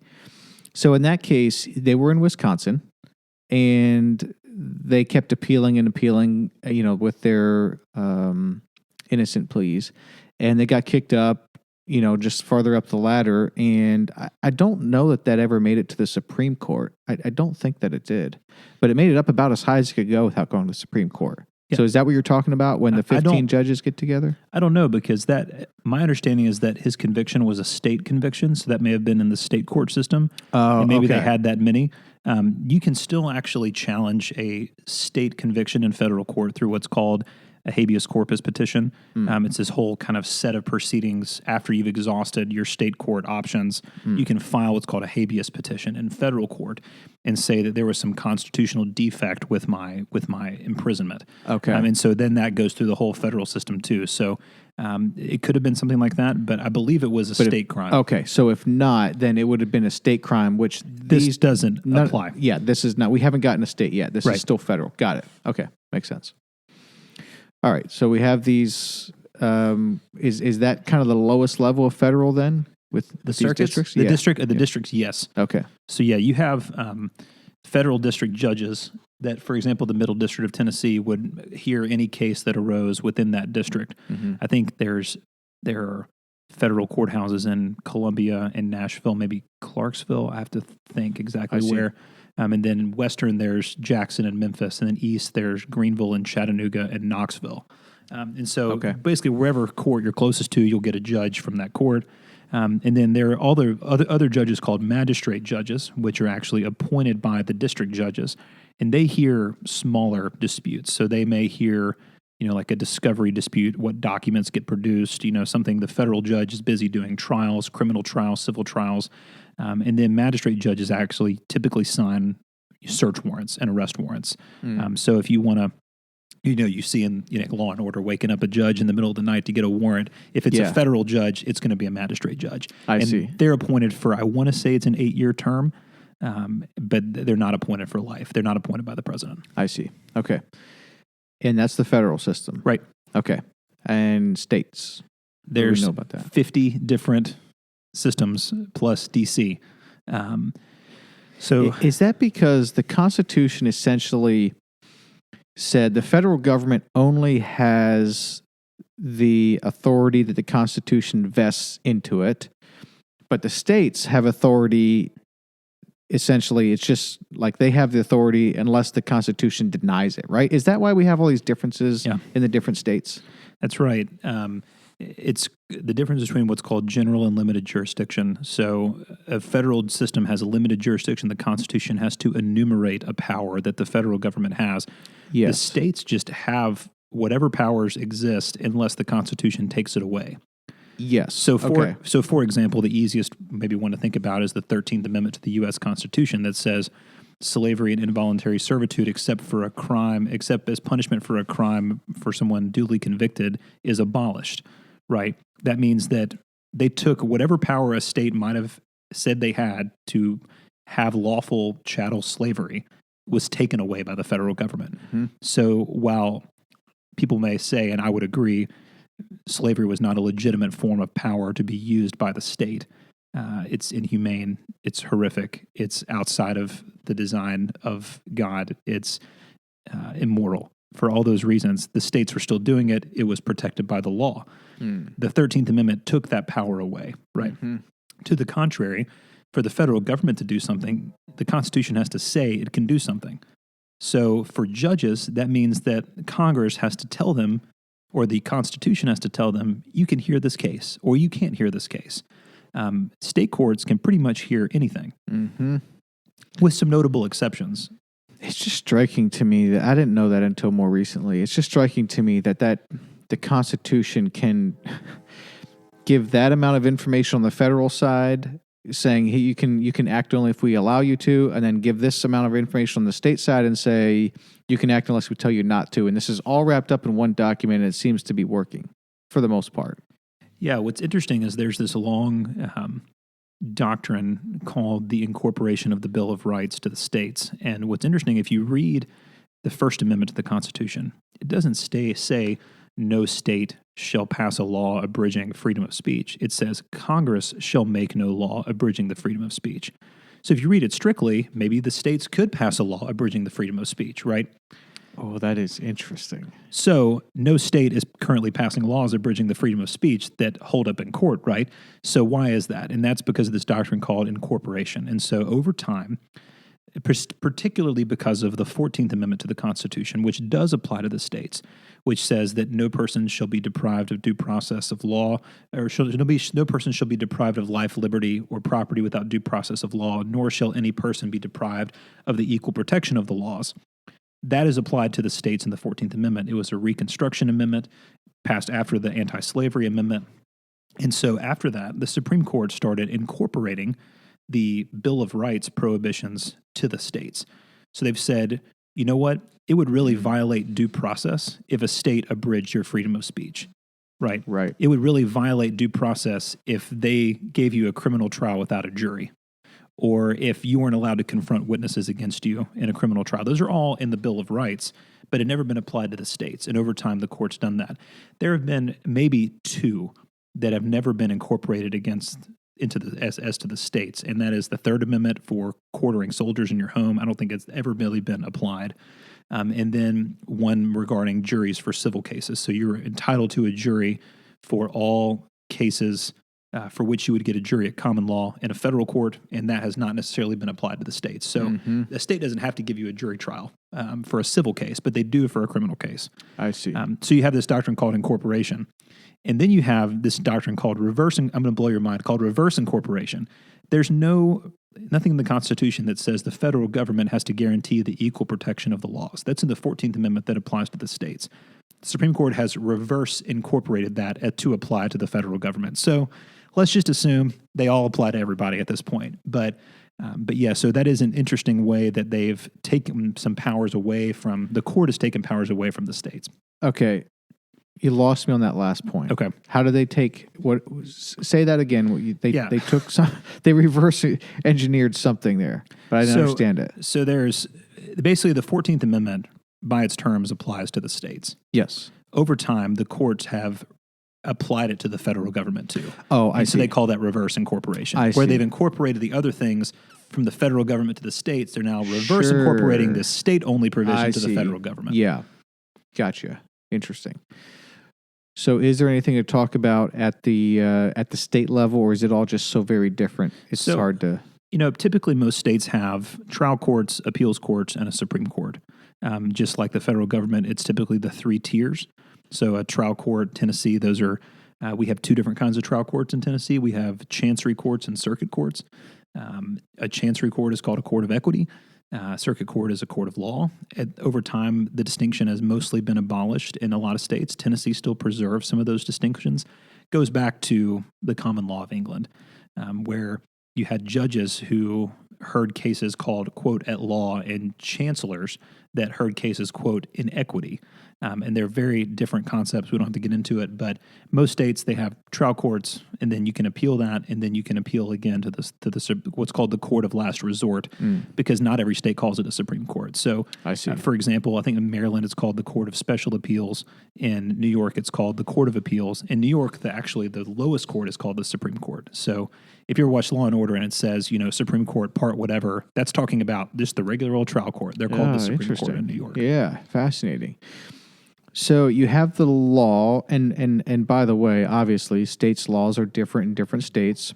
So every state, is it correct that most or every state also has an executive, legislative, and judicial branch? Yes. Okay. And that's how they get that. That's how that state functions and runs and is governed and creates laws and upholds those laws and all of that. And so then you have the laws in the state, people prosecuting, and then the need for an attorney and lawyers comes in because I'm being tried for something and I shouldn't be expected to know all of the laws, and so that's why I'm going to hire you or an attorney that works in this field to help protect my interests in this particular case. Yeah. Accurate? Yeah. Yep. Or I believe that I've been wronged. I want to sue somebody. I need a lawyer to do that for me. I mean, Yeah. you could go do it yourself. Everyone's entitled to file their own lawsuits, but good luck. I mean, there's a lot of rules. There's a lot of laws. If you don't know them, judges are going to give you some leeway, but they have to move their stuff along. They're not going to. The judges aren't paid to teach you the law so you can bring your case. You have to do your own work. But the other function that attorneys, and by the way, what's the difference between a lawyer and an attorney? Are they basically two words for the same thing? I would say so. Okay. So, but the other function that lawyers have in this role is by taking the emotion out of it. And you see this with like real estate broker or agents as well. And there's a real benefit there because you can go on you can sell for sale by owner. You can sell your own house. You can go buy your own house. And if you sell a house through a agent, you're going to pay them a commission. It's going to cost you money, or you buy through an agent, it's going to cost you money. However, I think they would argue, and I wouldn't completely disagree with it, most of the time that's money very well spent because they're taking some of the emotion out of it, and now you're selling your house to the best offer as opposed to, man, that family that you just really like, and like you just want them to have your house. But and they're lowballing you. But they're lowballing you. You know what I mean? Like they protect your interest there. They take some of the emotion out of it, some of the subjectivity out of it, and just sort of kind of keep you on track and get the best offer. And lawyers really do the same thing, right? I mean, they take some of that emotion out and just kind of follow the letter of the law a little better. Yeah, lawyers get emotional, but I think that you're right. Your job is to represent the interest of your client to the best of your ability. Whether you work for the government or you work for private individuals or a corporation, whatever. Your job is to zealously, the rules of professional conduct say to zealously advocate for the interests of your client within the bounds of the law. Mm-hmm. But your job, that's why it's called the adversarial system, is I have my position. This is what I believe is right. If we compromise, it won't be because I think you're right. It's because I'm willing to get a quicker resolution by conceding a few things. Yes. And so, lawyers are very terrible at saying I was wrong. Yep. And oftentimes there's a good kind of argument to be made on both sides of an issue. And so it's good to be a lawyer. You can just pick your side and you have good company. Yeah. But yeah, I think that is a benefit that lawyers can bring. I think that often lawyers can lose sometimes the human element of the practice of law, which, it's there. It matters. I think that, I think the greatest danger is that those that work for the government lose the ability to be sensitive to what's going on. It's a great power and responsibility. Let's say you're a United States attorney or an attorney general, is it more tempting to find somebody you don't like and then follow them long enough till they break the law and then prosecute them? Or is it really what you're doing to find the real egregious violations of the law, even if it's your best friend, and objectively apply the law? And so I think that, that was actually, I want to say maybe a famous attorney general, I forget who it was, gave that speech. And I think that it's, that's an area where I think, emotion can be good, emotion can be bad. Yeah. So when you're seeing lawyers use emotion, is it because they're just getting emotional, or they're leveraging emotion to further their case? Yeah, I think both. Okay.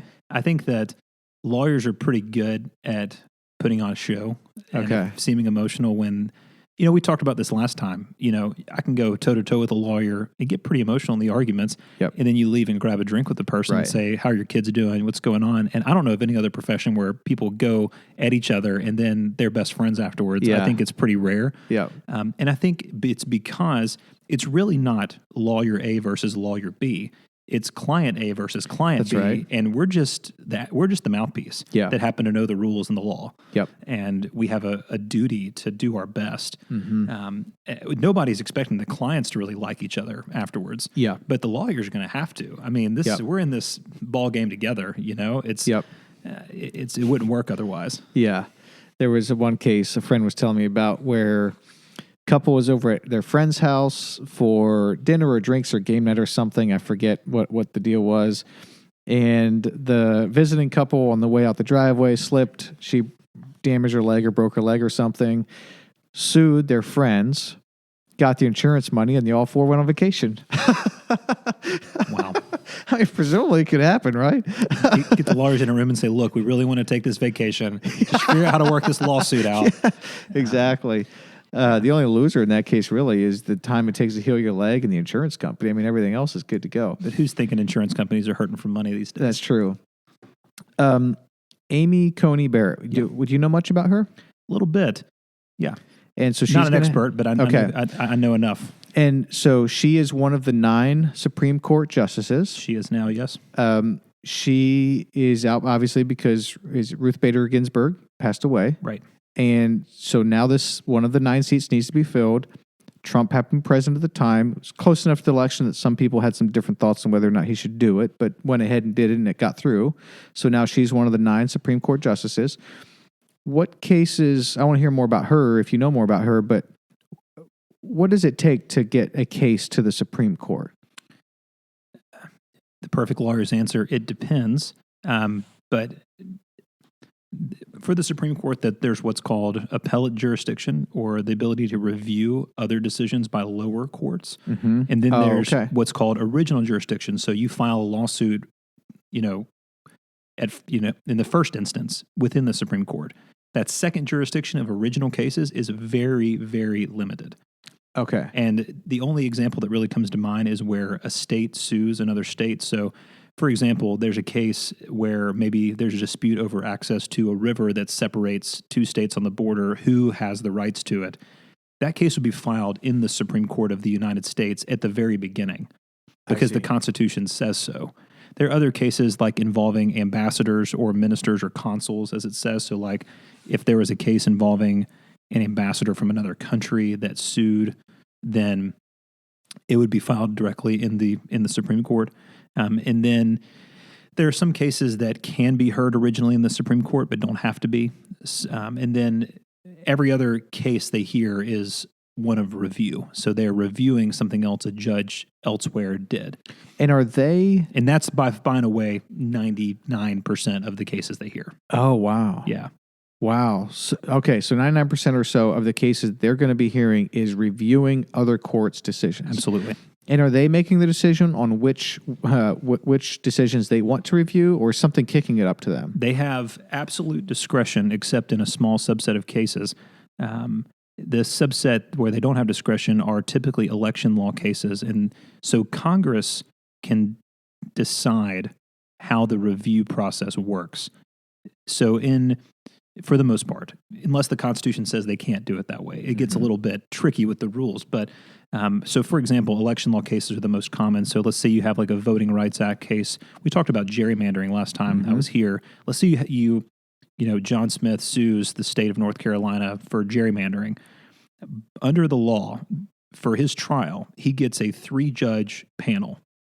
Instead of 1 judge with a jury, he gets 3 judges, and they vote. And that decision, if it's appealed, goes straight to the Supreme Court. It bypasses the courts of appeals, the circuits, and goes straight to the Supreme Court. And the Supreme Court has to take the case. I see. They have no choice. Yep.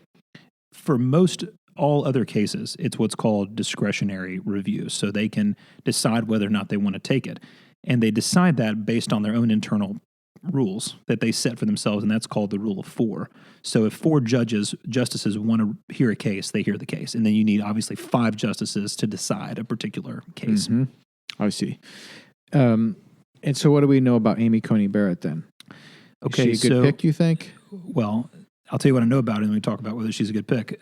She is brilliant, super smart. Went to she went to Rhodes College in Memphis for undergrad. She went to Notre Dame Law School. She's the only non-Harvard or Yale justice on the Supreme Court. No kidding. Yep. Wow. Ginsburg went to Columbia and Harvard. She went to both. Okay. She transferred after her first or second year because I think her husband got sick. But Amy Coney Barrett went to Notre Dame. I want to say she was briefly in private practice, and then she went back to teach at Notre Dame Law School, and that was where she spent most of her career till she was appointed to the 7th Circuit because she's from Indiana. Okay. And so she was at Notre Dame, got appointed to the 7th Circuit. 7th Circuit sits in Chicago. It's a very influential circuit. A lot of very esteemed judges over the course of the U.S. history have sat in the 7th Circuit. And so they tend to be a lot of real smart economists that sit in the 7th Circuit. Chicago pumps out a lot of economics folks. And so she sat on the 7th Circuit, and then she was appointed to the Supreme Court by the president. I see. And she seems young. I mean, she looks pretty young. Yeah, I want to say she's in her 40s. That young? I don't quote me. Andrew can Google it. She's not. I don't think she's 50. Wow. Well, that explains it. 7 kids, is that right? Yeah, pretty devout Catholic. Okay. I think she's actually part of a kind of a charismatic Catholic congregation or network of churches. Yeah. I saw something about that. Were you able to find how old she is? 48 years old. Dang, I mean, it just seems so young. I mean, that's got to be by far the youngest of the 9 judges right now on the Supreme Court, she's definitely right? the youngest. I want to say Kavanaugh would be the next one. He's in his 50s. Okay. I have heard a couple of times where this might be butchering the terminology a little bit, but where Obama left some seats open on some courts. Do you know what I'm talking about? Yeah. And now, why would that be? What is that, and why would he do that? Well, I don't think he wanted to. Mitch McConnell wouldn't push through any of his nominees. Oh, so at some okay. point during, so in Obama's first 2 years, the Democrats controlled the House, the Senate, and the White House. But at that point, there was still a filibuster rule for judges, all judges, district judges, appeals judges, which means you had to have 60 votes to appoint a judge. And Democrats didn't have 60 votes. They had 50-something votes. Mitch McConnell, being the minority leader, really wouldn't let them get any judges through that they wanted to. I see. So what happened is during the first 2 years, Harry Reid was the majority leader from Nevada, and they abolished the filibuster for district judges and circuit judges, meaning they only needed 51 votes. And so during those 2 years, they pushed through a lot of circuit and district judges. After that, the Senate flipped back to the Republicans. Mitch McConnell became the majority leader and really refused to hear the vast majority of President Obama's appointments to the federal bench, including, most famously, Merrick Garland to the U.S. Supreme Court. And so I think that I take a little bit of an issue with the claim that I've heard repeated, I could think on the right, that there are, Obama just didn't do his job and left a lot of these judgeships open. I mean, what president wouldn't want to fill judgeships? I mean, that's a huge, it's a lifetime appointment. Right. The problem is that Mitch McConnell really is a mastermind of the Senate, and just, if you didn't have 60 votes, or if you didn't have the votes, then you couldn't pass the people. And the Democrats didn't have the votes. They didn't have 51. That makes sense. And then, if you'll recall, in order to get President Trump's appointments to the U.S. Supreme Court, first Justice Gorsuch, then Justice Kavanaugh, then now Justice Barrett. I mean, 3 justices in one term is quite a lot, much more than most. Which, by the way, FDR appointed 8, I think, because he was there for 3 terms. Yeah, and then he threatened. Then he threatened 3 terms. He was elected 3 times, and then he died when he was in office in his 3rd term. Was that before they had the policy? Yes, so it was before we had the amendment that limited it to 2 terms. No kidding. 1933 to 1945. Actually was elected to a 4th term, but died in office. That's right. 1933 to 1945, that guy was president? Yep. Through That's the whole impressive. wake of the Great Depression, through most of World War II. Wow. And he appointed 8. Yeah, but aside from that, Including, appointing 3 in Trump's term is 3 is a lot. Is a lot. And so, yeah, I think that and that enabled President Trump to get his nominees through with only 51 votes. What enabled that? Why didn't he need 60 right. also? So that when Harry Reid got rid of the filibuster for district and circuit judges, there was still a filibuster for the Supreme Court. Kind of thinking, look, let's at least keep this rule of the Senate to have this great debate and get 60 votes. The point of that is it moderates the picks, right? Because you need people from the other side to vote for your pick. And so it kept people pretty, for example, Justice Roberts, conservative, not super far to the right. In fact, he's voted with the left-leaning justices several times in the last few years. And so, but the filibuster existed. They decided to get rid of the filibuster because they were never going to get Democratic votes to push through the Supreme Court nominees from President Trump because there was just such pushback to him as a president. So Mitch McConnell got rid of the filibuster for the U.S. Supreme Court seat, and then they were able to push through. All they needed was 51 votes for his 3 nominees. So it's a little workaround. So I mean, there's nothing in the Constitution says that you have to make it 60 votes. It was done to make the Senate. That's why people that are in the Senate say it's the greatest. I forget what they say. The greatest center of debate or the greatest deliberative body in the history of the world. And in many ways, that was because of the filibuster, because they were forced to reach out to people that disagreed with them. I see. Okay. So now there's no more filibuster. There is on some things, but not for judges. I see. Interesting. All right. So packing the courts, what does that mean? How would that happen? Is that a likely scenario if Biden gets in? Oh gosh, you're asking me to predict something that's very difficult to predict, and so I can't do that. But the Constitution doesn't say how many justices there have to be. And by the way, when he says packing the courts, does he mean the Supreme Court? Yeah. Well, I mean, I don't know. I mean, I think that this phrase gets thrown around. There are a lot of still open seats on courts of appeals and district courts. President Trump's filled about 1/3 of the whole federal judicial bench at this point. He's done a ton. That doesn't mean he's filled all of them. And there are some that are still unfilled. And I actually think, I would argue that district and circuit judges are still pretty overworked, so I don't think there'd be anything wrong with creating more kind of positions to be filled. Okay.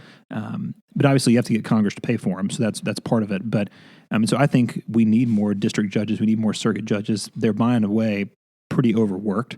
Unlike the Supreme Court, who can decide what cases they take, district and circuit courts, they can't. They have to take pretty much everything. So every case that's filed in district court, a judge has to hear.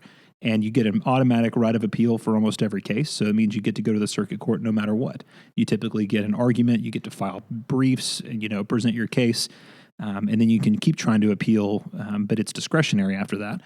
But they don't have the luxury of picking and choosing their cases. So I think they are pretty overworked. So sometimes when, say, Joe Biden has said, I'm going to add more seats on, say, the 6th Circuit or the 7th Circuit, people say he's packing the courts.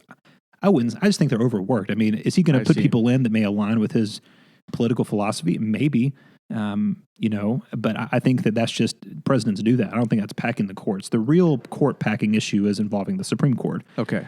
And that's now the conservative is in almost a supermajority, 6-3.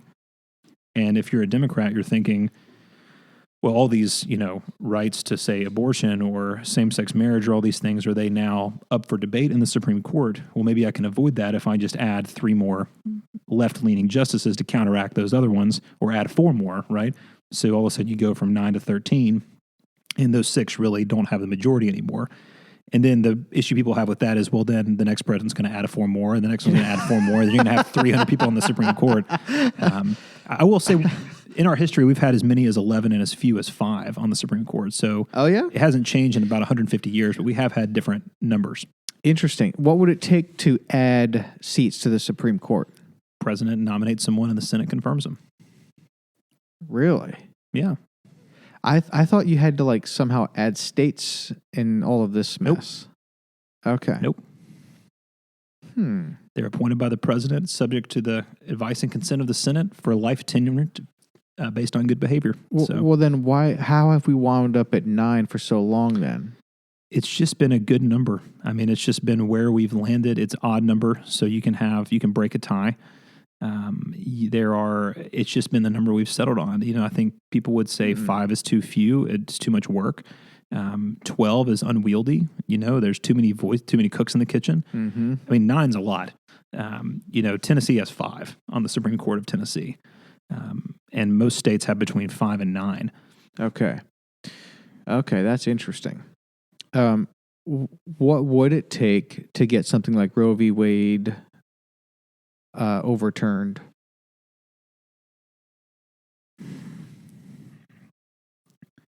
It's a very tricky area to talk about.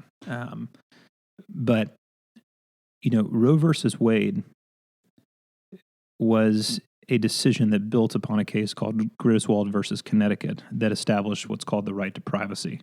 And that case actually involved contraception, whether someone could be banned from buying contraception in a drugstore.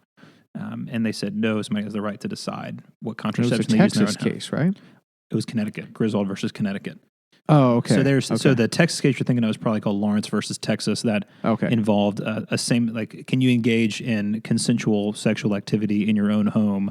And can they have a law that forbids that for same-sex couples? Well, I'm thinking of it's the lady that they called Jane Roe. I thought it was in Texas. It was her third child. She was 19. Do you know who I'm talking about? Are you talking about the Roe v. Wade case? Maybe I am. Okay, yeah, maybe you are. Okay. Yeah. All right. That's not what you're talking about. So, but the original case was just called Griswold versus Connecticut, and then Roe versus Wade was built out of that case and said, the right to privacy includes a woman's right to make a decision about whether or not to abort a child or not. So, what will it take to overturn it? Well, I mean, for the first instance, you have 5 judges that say it's no longer good law. We don't think it properly interpreted the Constitution, and we're throwing it out.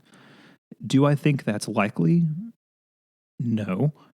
For a couple of reasons. Number one, it's been on the books for 50 plus years. It's really hard. I think it'd be hard for a judge to say, and there are a lot of conservative judges on the court that have not taken that extreme of a position of just overturning it all the way. So why now? If it's just because the votes are there, that doesn't seem to be a very good job of being a judge, right? Right. Which is why I don't think judges should ever give previews or hints about how they would rule in cases. Do we really want to appoint judges that tell us how they're going to rule? That seems like not impartial justice. Yeah. And Amy Coney Barrett did a good job at that as well, right? Not. I think she did a pretty good job. Falling prey to. Yeah, and I don't know enough about her life, to comment fully. I do know that she took a little bit more of a firm stance on things like abortion when she was a law professor than others have before they approached the bench. Sure. And so maybe there's a little more that you could preview for her. Sure. But definitely in her questioning, she wouldn't answer either way. Yeah, that's what I was more going off of, yeah. So I think that it'd be hard to do that. The only way to ensure Roe v. Wade is overturned is to amend the Constitution. I definitely don't think that's going to happen because you have to convince 3/4 of the states to vote for that. And there's definitely more than a quarter of the states in this country that are pretty blue and would not go for that. So then what you have to decide is, are the courts willing to take a position that says, even if 95% of the country was in favor of abortion, would we overturn it because it violates the Constitution? I mean, just backing up a little bit, that is one of the rules of the courts, right? In many ways, it's anti-majoritarian. Like if there are 55% of Americans that don't believe in the right to free speech, they can't pass a law that takes that away because the Constitution says you have the right to freedom of speech. Now, there are exceptions to that, right? Like you can't yell fire in a crowded theater. You can't engage in activity that creates a clear and present danger to national security. Like there's some exemptions to that. But by and large, we have the freedom of speech in this country, right? You can't pass a law for example, that says, I'm not going to let you publish your book because I don't like your political viewpoint, that would, you would get a court order so quickly, you wouldn't even be able to blink before you would get ripped to shreds for doing something like that. And the point is, what the Constitution has done is put some things outside of the realm of popular debate. Like, we're not going to debate whether people get free speech, because they do. And if you want to change it, you better convince 3/4 of Americans and 2/3 of Congress to change that. And so that's why something like Roe v. Wade is such a big deal, because it elevates the issue of abortion outside of the realm of popular debate and places it in this constitutional status that kind of almost like exempts it from debate, right? Yes. And so many of and again, without sharing necessarily my viewpoint on it, like on the same-sex marriage issue, if you read Justice Scalia's opinions from the time, he dissented from those opinions pretty strenuously. And one thing he said was basically, look, same-sex couples are winning and passing laws across the country. What the court has done today is they've taken kind of that apparent victory and done it through a judicial decision.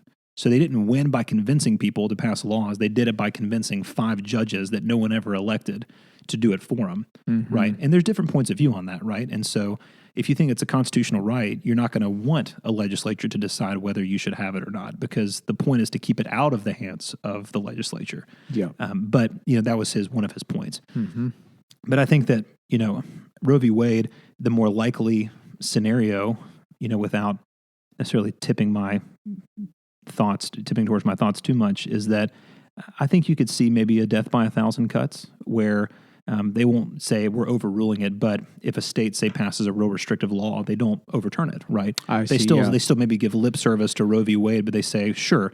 So maybe what you have is a scenario where abortions are easier to access in blue states than in red states. Yes. So then will you have this kind of flight of people going from red states across from Indiana to Illinois to get an abortion, or from Alabama to Georgia, or from Virginia to Maryland, or from New York to, I don't know, whatever, New Hampshire. Doesn't that already happen in some states? Yeah. All of states, maybe? Yeah, and yes, and I also note that Roe versus Wade was amended by a case called Planned Parenthood versus Casey, which is actually the controlling law now. I see. So Roe v. Wade was the traditional kind of trimester view of how you... Yes. Because the issue that the court had to decide, and this is why I say it's complex, is because there are 2 human beings involved in a woman's maternal health care with a child.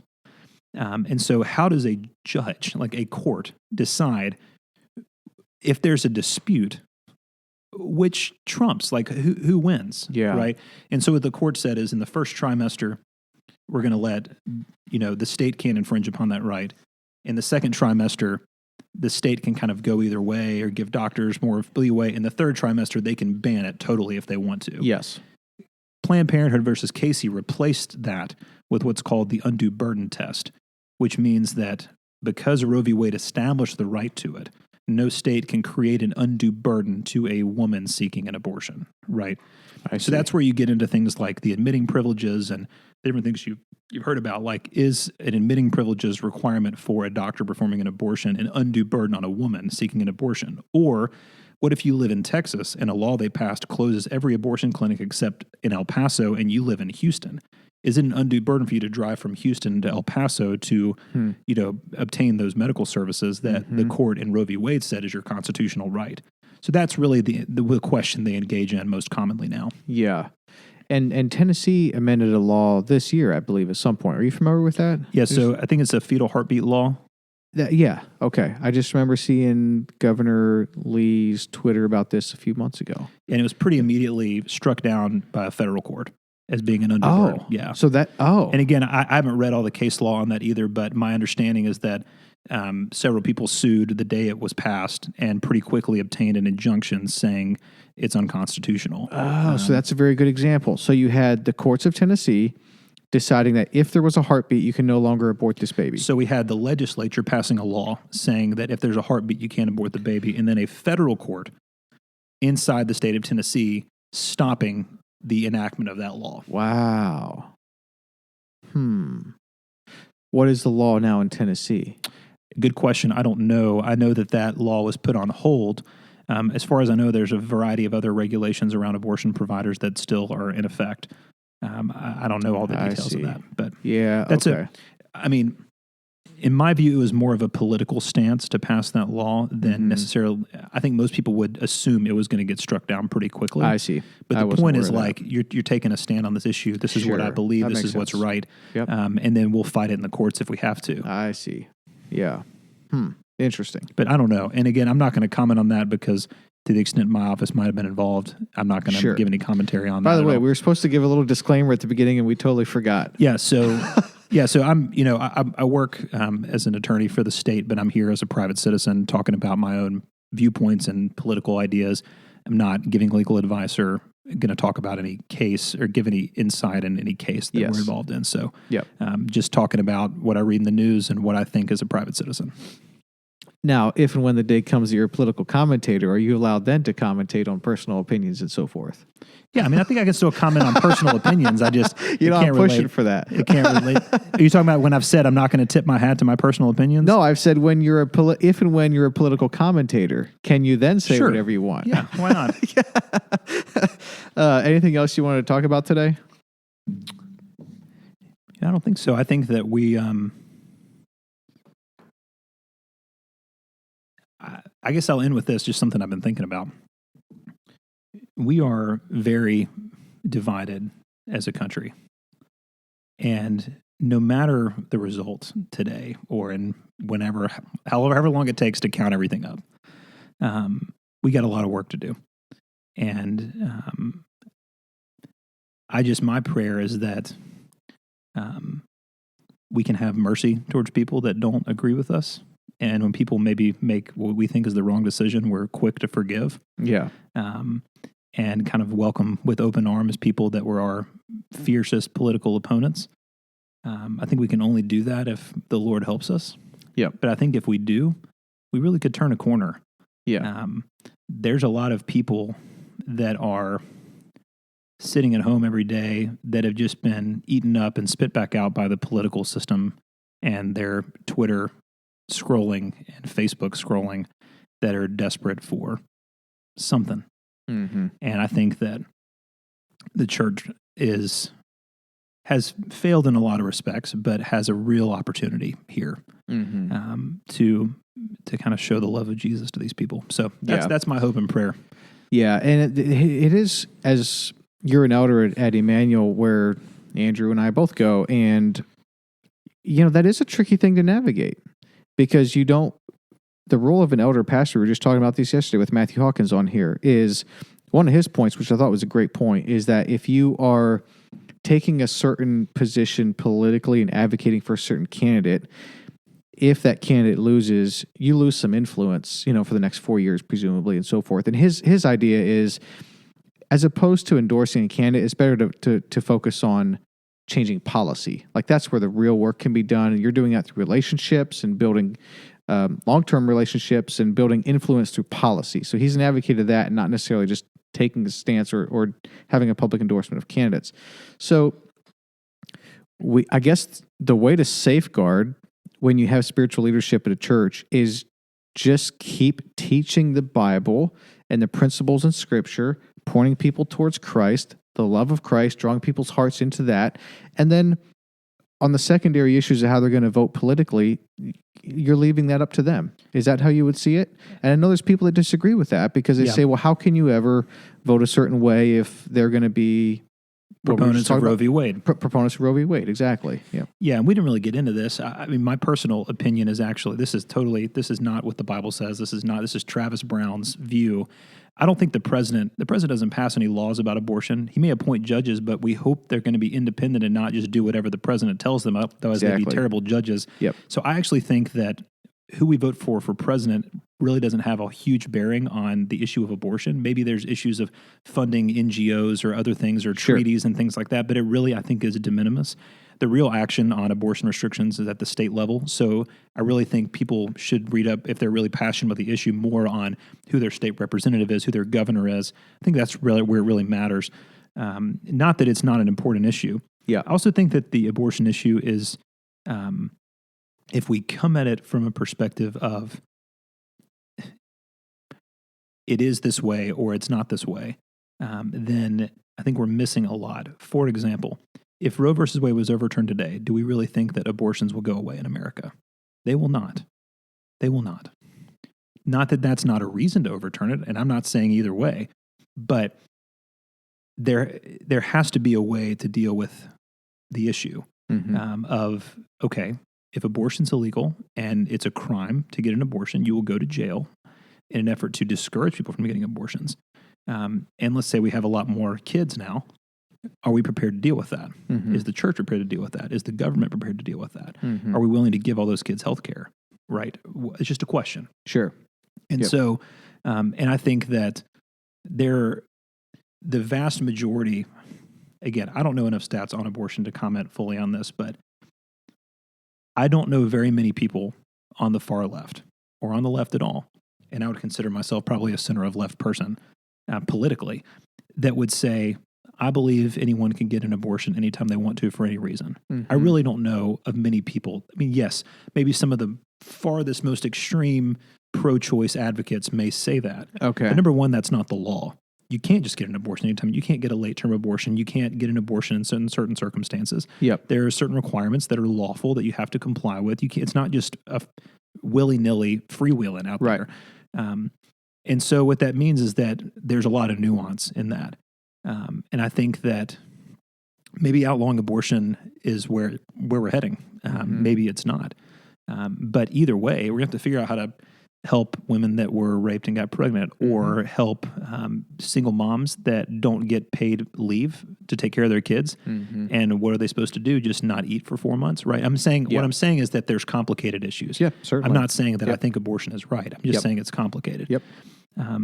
And so, but to go back to your question, pretty much everything I've said today, I would say, has nothing to do with whether I'm going to be your friend, right, or whether you are my brother or sister in Christ. Yep. It's just totally secondary, right? Which is why I haven't given much thought to being a political commentator, because it's a secondary issue, and maybe that'll be my career one day. But I don't, if you, and I think I said this last time, I have more in common with a Chinese man that may be a socialist and that's a Christian than I have in common with someone that agrees with me politically that's not a Christian. Yeah. Right? Yep. I just do.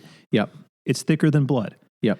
And so we really are running into problems where we get those priorities mixed up. Yeah, I totally agree with that.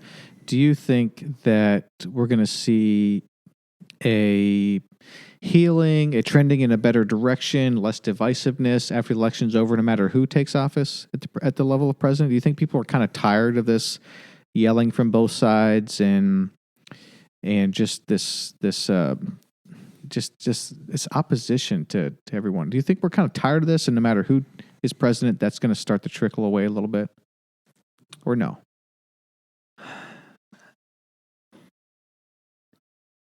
Human beings, especially without the Lord, are selfish. I mean, even with the Lord, gosh, we're so selfish. We want our way. We want to control. We want power. So is it going to change because of an election? I don't think so. If it does, any good organization, company, whatever, requires tone to be set from the top. You can't, how can you expect the office clerk to be courteous if the managing partner isn't courteous? Sure. Why would you do that? You can't demand of people that report to you to do things you won't do yourself. If we're going to have any hope in the political arena of overcoming this bitterness and divisiveness that we have, the tone's going to have to come from the top. And so maybe from that perspective, I think that one candidate may have a tone encouraging civility and respect more than another. And I think that could matter. So to answer your question, no matter who gets elected, will it change? I think it may matter who gets elected. But I think part of it is that we're so polarized. We see anyone from the other party that gets elected as being a threat to my existence. And so why would I listen to that person anyway? Right. And I think that's a real problem. For example, you may not like LBJ very much, but it's hard to argue that the Civil Rights Act and the Voting Rights Act were two of the most important laws that this country has ever passed to ensure that if you're African American, you're not going to have to pay take a test to vote, right? Or you're not going to have to show up one day a year at 5 a.m. and wait in line while some, magistrate decides whether you're good enough to vote. Yep. Right? Clearly, it was the right move. But on the other hand, even if you disagreed with George W. Bush, it's hard to not watch him throw the first pitch in Yankee Stadium after 9/11 and not think, this guy's got like 90% approval. I mean, he's helping us heal. Sure. Right? Yep. And which is why he had 90% approval when he threw that pitch. Mm-hmm. People that hated him in the campaign and didn't like that the court threw the election to him, or that's how they would say it. Yep. They said, well, he's my president. And nobody gets to come to my country and try to mess with us. Yep. And so, he's got my back. And I think that the thing that saddens me is I think we've lost some of that. Notwithstanding my views of the current president, if something like that happened, he would absolutely have my full support. I mean, I pray for the man every day. I mean, he is walking into situations that none of us will ever understand and we'll never know about because it's all going to be classified for 500 years. Sure. And, they have to have our back. Yeah. And even if I disagree vehemently. Yep. And so I think that, I would love for us to rediscover some of the hope that comes in, throwing your support behind someone, even if you disagree with them, for the sake of unity. Yep. You've been talking about that at Emmanuel a lot, right? Unity above political or personal viewpoint. Certainly. And, right, we have at Emmanuel, you can choose to baptize your kids or dedicate them, and we don't make you pick one because we believe unity is more important. Yep. Now, if you say that there is no Trinity, we might have something to talk about. Right. But other than those core things, we're really pretty open. And I would love to see something like that emerge on the political side. Yep. Like, what can we all agree on? The dignity of human beings. Your skin color is not what determines your potential in life. It's the content of your character. If you're not going to have a disadvantaged position in the world just because you happen to be a mom with kids, right? Or because of your zip code and the school that you got put into. We can all kind of get behind those things. Yep. And so if we did, then maybe, what the filibuster rule is in the Senate may matter a little less to us. Right. Or we can add it back because we're willing to compromise. There's so much more that unites us than divides us. Yep. Totally agree. Travis Brown, everybody, thanks for coming by. I appreciate it. Really enjoyed this. Yeah. Thank you. Fantastic. That was fun.